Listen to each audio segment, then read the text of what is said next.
Adakah di rumah Anda juga terdapat beberapa tin teh yang tersimpan di dalam kabinet selama bertahun-tahun? Mungkin ia hadiah daripada kawan, atau mungkin Anda sendiri yang membelinya. Oleh karena tidak sempat menghabiskannya, ia terus dilupakan begitu saja. Sekarang, apabila Anda menemuinya semula dan melihat pada label, tarikh luputnya nampaknya sudah berlalu. Pada waktu ini Anda pasti berasa sangat serba salah. Bukan? Teh yang sudah disimpan 5-6 tahun ini masih boleh diminum atau tidak? Kalau dibuang, terasa sangat membazir. Maklumlah, ia dibeli dengan uang ringgit hasil titik pelu. Tetapi kalau diminum, takut pula sakit perut. Tentu tidak berbaloi. Ramai rekan kita yang menghadapi dilema ini. Dalam video hari ini, kita akan mengupas secara tuntas sama ada teh yang sudah tamat tempo benar-benar boleh diminum atau tidak. Saya percaya selepas menonton video hari ini, Anda akan mendapat jawaban yang jelas dan tidak akan lagi pening kepala memikirkan teh tamat tempo di rumah. Jangan lupa untuk tekan butang like dan simpan video ini supaya senang dicari nanti. Sebelum kita mulakan, jika Anda suka dengan perkongsian kami, sila type suka atau bermanfaat di ruangan komen di bawah. Ini akan membuatkan saya tahu bahwa perkongsian saya ini bernilai. Jika Anda rasa ia tidak memberi apa-apa faedah, sila type 0 maro sahaja. Maklum, balas jujur Anda semua adalah motivasi terbesar untuk saya terus menambah baik dan menyediakan kandungan yang lebih berkualiti. Baiklah, mari kita lihat dahulu. Apa sebenarnya yang dimaksudkan dengan tarikh luput pada teh? Biasanya, apabila kita membeli barangan di pasar raya seperti susu, roti, atau gula-gula, perkara pertama yang kita akan lakukan ialah memeriksa tarikh luput. Sebaik saja kita lihat, ia sudah tamat tempo. Tanpa berpikir panjang, kita akan terus membuangnya ke dalam tong sampah. Betul tak? Konsep bahwa barangan tamat tempo tidak boleh dimakan sudah sebati dalam pikiran ramai di antara kita. Tetapi, rekan-rekan sekalian, ingatlah bahwa setiap peraturan ada pengecualiannya. Dan teh adalah pengecualian yang paling istimewa. Mengapa begitu? Pertama, kita perlu paham punca utama makanan menjadi rosak. Dalam kebanyakan kes, puncanya ialah mikroorganisme seperti bakteria dan kulapuk. Pertumbuhan dan pembiakan mikroorganisme ini memerlukan satu syarat penting, air. Makanan yang mempunyai kandungan air yang tinggi seperti buah-buahan dan daging secara semula jadinya menjadi surga bagi mikroorganisme. Sebab itulah tarikh luputnya sangat singkat. Bagaimana pula dengan teh? Dalam proses pembuatannya, daun teh melalui beberapa peringkat seperti pelayuan, pematian enzim, penggulungan, dan pengeringan. Kandungan air akhir dikawal ketat pada tahap sekitar 5%. Ini adalah keadaan yang sangat kering, di mana majoriti mikroorganisme tidak dapat hidup atau membiak. Dari sudut ini, selagi disimpan dengan betul, daun teh yang kering sememangnya mempunyai potensi untuk bertahan sangat lama. Jadi, mengapa pengeluar masih meletakkan tarikh luput pada bungkusan? Ini sebenarnya lebih kepada tempo jaminan kualiti terbaik yang ditetapkan berdasarkan peraturan undang-undang dan pertimbangan komersial. Ia memberitahu pengguna, saya jamin, jika diminum sebelum tarikh ini, aroma, rasa, dan tekstur teh ini berada pada tahapnya yang paling gemilang dan mempesonakan. Ia ibarat tiket ke sebuah konser yang menyatakan waktu persembahan. Tetapi ia tidak bermakna panggung itu akan lenyap serta-merta selepas persembahan tamat. Oleh itu, kita perlu membina satu pemahaman baru. Tarikh luput pada teh adalah tempo puncak keenakannya, bukan penamat hayatnya. Maka, untuk menentukan sama ada setin teh yang disimpan bertahun-tahun masih boleh diminum atau tidak, melihat pada tarikh di bungkusan sahaja adalah tidak mencukupi. Malah ia boleh mengelirukan. Jadi, apa yang perlu kita lihat? Kuncinya ada 3 perkara. Apakah jenis teh tersebut? Bagaimana cara Anda menyimpannya? Bagaimanakah keadaan kualitinya sekarang? 3 perkara inilah yang menentukan nasib teh tersebut. Keluarga teh di dunia ini mempunyai ramai ahli dengan sifat dan perwatakan yang berbeza. Ada teh yang ibarat pucuk muda, yang dikejar adalah kesegarannya. Ada pula teh yang seperti seniman veteran, semakin tua semakin berkarisma. Semakin lama disimpan semakin bernilai. Sekarang, mari kita bincangkan satu persatu secara terperinci. 1. Kategori pengejar kesegaran, teh hijau, green tea, dan teh kuning, yellow tea. Teh hijau, green tea. Ia adalah teh yang tidak melalui proses fermentasi. Teras proses pembuatannya ialah pematian enzim killing the green, di mana suhu tinggi digunakan untuk mengunci aktiviti enzim di dalam daun teh, sekaligus mengekalkan kandungan klorofil, polifenol teh, dan asid amino yang tinggi. Bahan-bahan inilah yang memberikan kesegaran, keharuman kacang, dan rasa nyaman pada teh hijau. Oleh itu, jiwa teh hijau terletak pada kesegarannya. Tarikh luputnya sangat terhad, biasanya antara 12,18 bulan tertera pada bungkusan. Apa yang akan berlaku pada teh hijau yang disimpan bertahun-tahun? Klorofil dan polifenol teh di dalamnya akan teroksida secara perlahan-lahan, menyebabkan warna daun berubah dari hijau segar menjadi kuning layu. Aromanya akan bertukar dari segar kepada kusam. Rasa air tehnya juga akan kehilangan kesegaran yang menyamankan dan menjadi hambar, malah mungkin mempunyai sedikit rasa lama. Jadi, untuk teh hijau yang lembut seperti teh hijau Jepun, sencha, gyokuro, pendirian kita sepatutnya adalah nikmati kesegarannya sekarang. Jangan simpan terlalu lama. Simpan di dalam peti sejuk, dalam bekas kedap udara, jauh dari cahaya, dan habiskan secepat mungkin. Itulah cara terbaik untuk menghargainya. Teh kuning, yellow tea. Ia adalah teh para fermentasi ringan yang mempunyai satu langkah tambahan, yaitu penguningan perlahan peeling, yellowing. Rasanya lebih lembut berbanding teh hijau, tetapi sifat utamanya masih mengejar kesegaran dan kelembutan. Oleh itu, ia juga tidak tahan disimpan lama. Tarikh luputnya lebih kurang sama dengan teh hijau, sekitar 1 tahun. Kesimpulan, jika teh tamat tempo di rumah Anda adalah teh hijau atau teh kuning, malangnya pengembaraan masanya telah berakhir. Walaupun tidak berkulat, keenakannya sudah lama hilang, tidak disyorkan untuk meminumnya lagi. 2. Kategori matang dan stabil, teh hitam, black tea, dan teh oolong, oolong tea. Teh hitam, black tea. Ia adalah teh yang difermentasi sepenuhnya. Semasa proses fermentasi, polifenol teh dioksidakan dan bergabung untuk menghasilkan teaflavin dan tearubigin. Dua bahan ini bukan saja memberikan warna merah pada air dan daun teh hitam, tetapi juga mengubah sifat teh daripada segar kepada manis dan lembut mellow. Struktur kimia yang stabil ini menjadikan teh hitam lebih tahan lama berbanding teh hijau. Tarikh luputnya biasanya boleh mencapai 2,3 tahun. Teh hitam dalam tempo jaminan kualitinya mempunyai rasa yang penuh dan aroma bunga, buah, serta madu yang kaya. Teh hitam yang telah tamat tempo, selagi tidak lembab, biasanya tidak mempunyai masalah keselamatan. Namun, aromanya akan menjadi kurang menyerlah dan rasanya mungkin sedikit hambar. Bagi teh hitam yang telah disimpan selama 5 atau 6 tahun, ia boleh diibaratkan seperti bunga yang mula layu, seri masih ada tetapi tidak segegar dulu. Teh oolong, oolong teh. Ia adalah teh, separa fermentasi dengan proses pembuatan yang paling kompleks, umpama seorang wanita yang mempunyai 1000 wajah dalam dunia teh. Oolong haruman ringan, light aroma oolong. Seperti Tie Guanyin jenis haruman ringan yang populer di pasaran, mempunyai tahap fermentasi yang rendah. Ia mengejar rasa segar dan aroma bunga orkid yang menawan.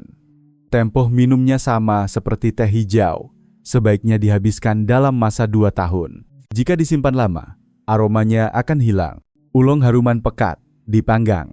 Seperti teh batuan wuyi, dahong pao, atau Tie Guanyin tradisional jenis haruman pekat, telah melalui satu proses penting, yaitu pemanggangan arang, charcoal roasting.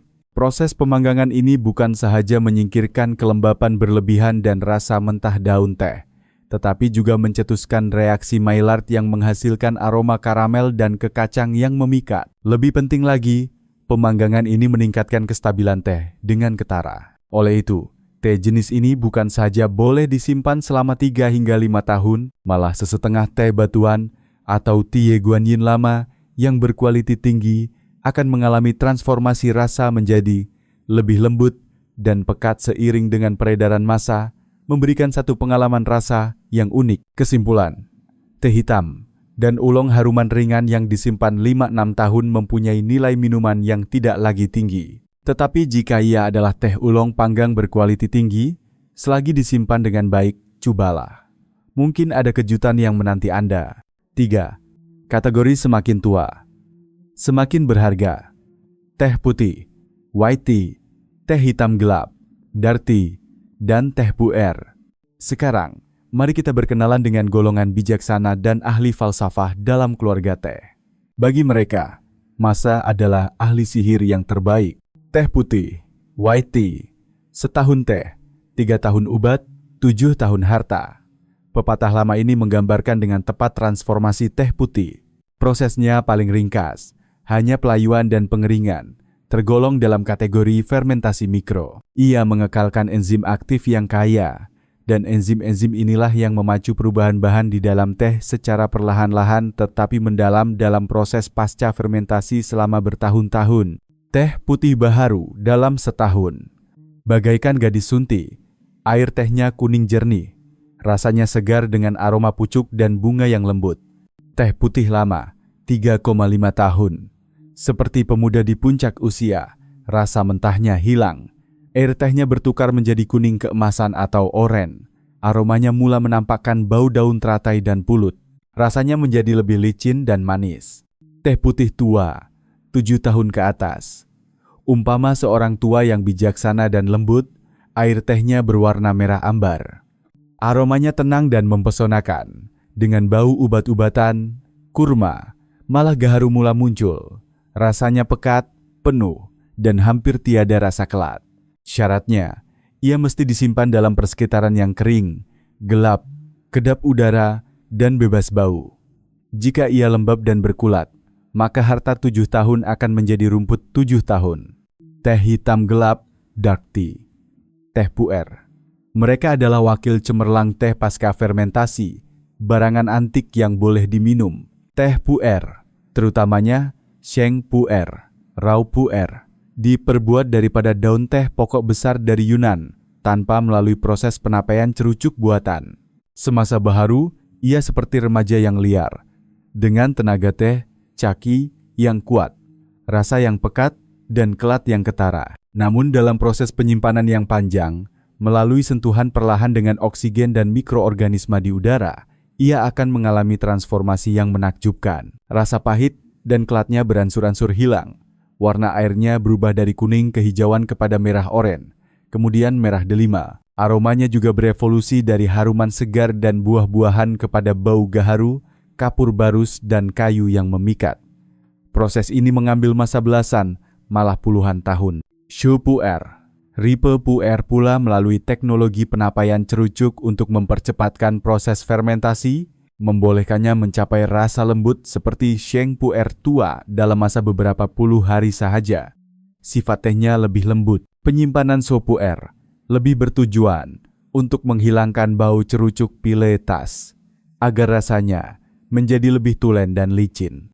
Teh hitam gelap, seperti teh hitam Anhua dari Hunan, atau teh Liu Bao dari Guangxi, juga merupakan teh pasca fermentasi. Teh Fuzuan dari Anhua mempunyai satu ciri unik yang dipanggil bunga emas, golden flowers. Bintik-bintik keemasan ini secara saintifiknya dikenali sebagai Eurotium cristatum, sejenis kulat probiotik yang bermanfaat kepada manusia.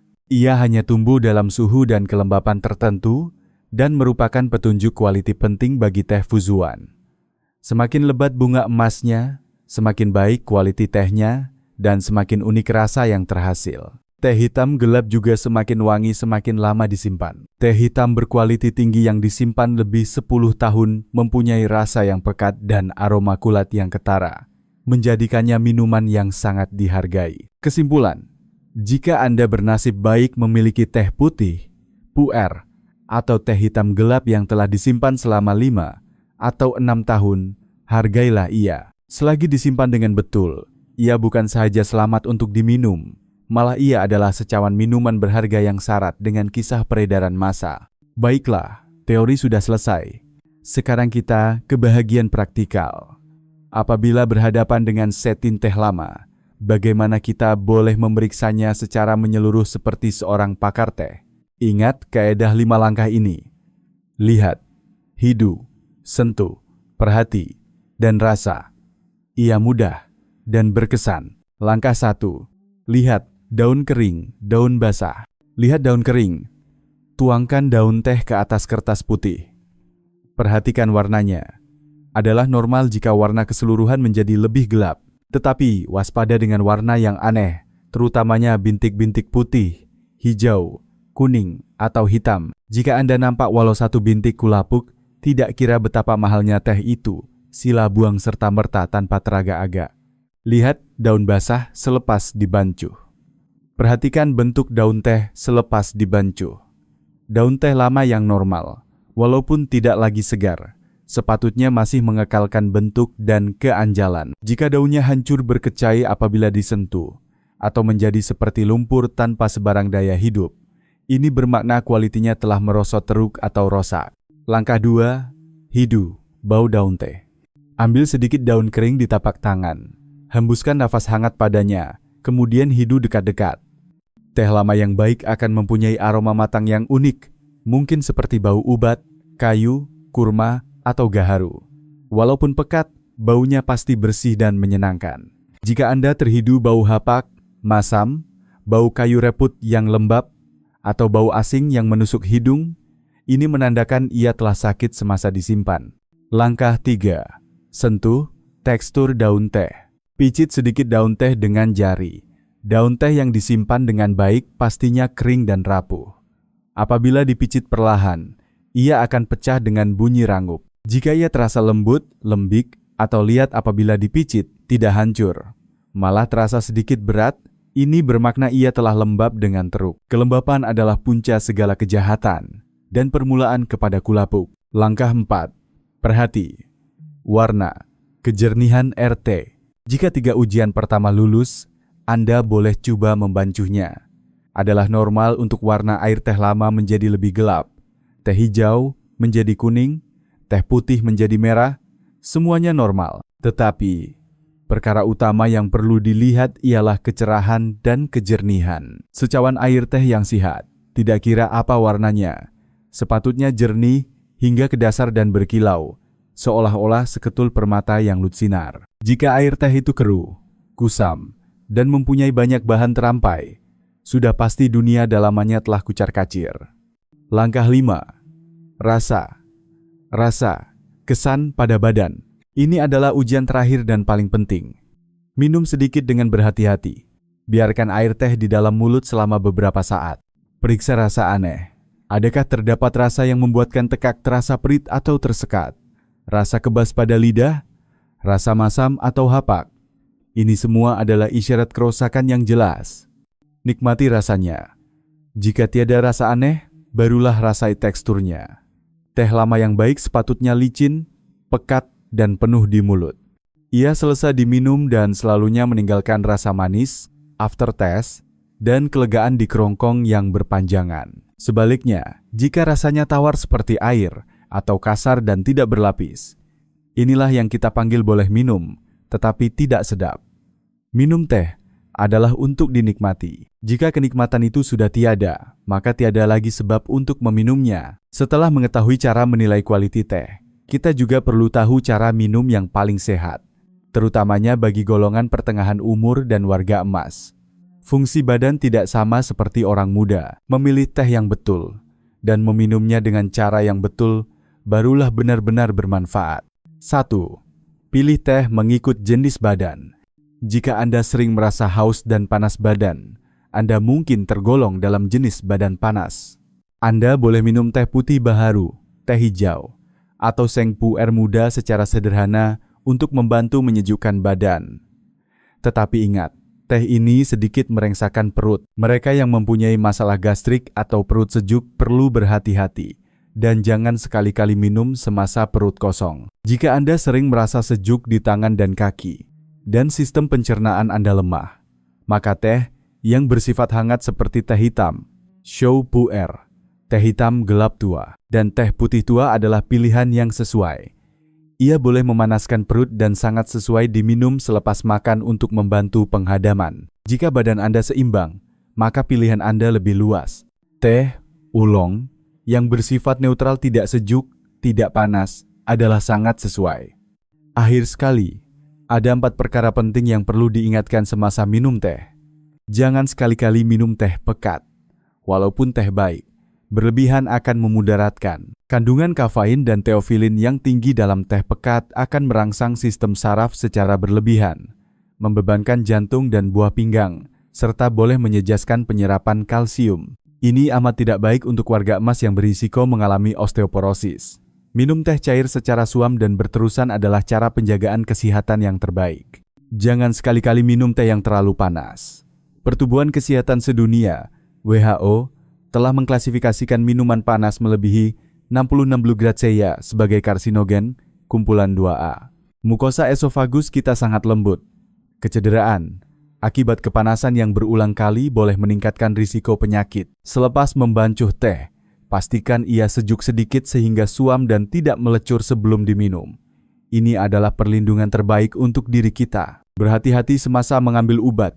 Komponen seperti asid tanik dalam teh boleh bertindak balas dengan pelbagai jenis obat dan menjejaskan keberkesanannya. Contohnya, ia boleh mengganggu penyerapan zat besi dan mengurangkan kesan obat tidur atau obat tekanan darah tinggi. Jika Anda sedang mengambil obat, cara paling selamat ialah bertanya kepada dokter Anda, atau sekurang-kurangnya jarakkan masa minum teh dan makan obat sekurang-kurangnya 2 jam. Jangan minum teh 4 jam sebelum tidur.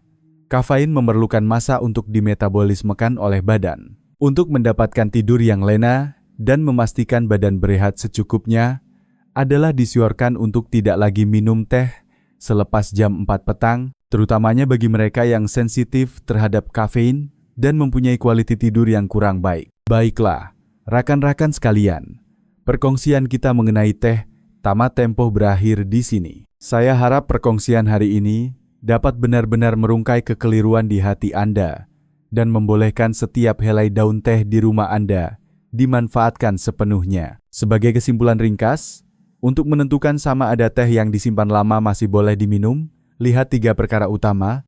Lihat jenis, teh hijau dan kuning untuk diminum segar. Teh putih, puer, dan teh hitam gelap boleh diminum lama. Lihat penyimpanan.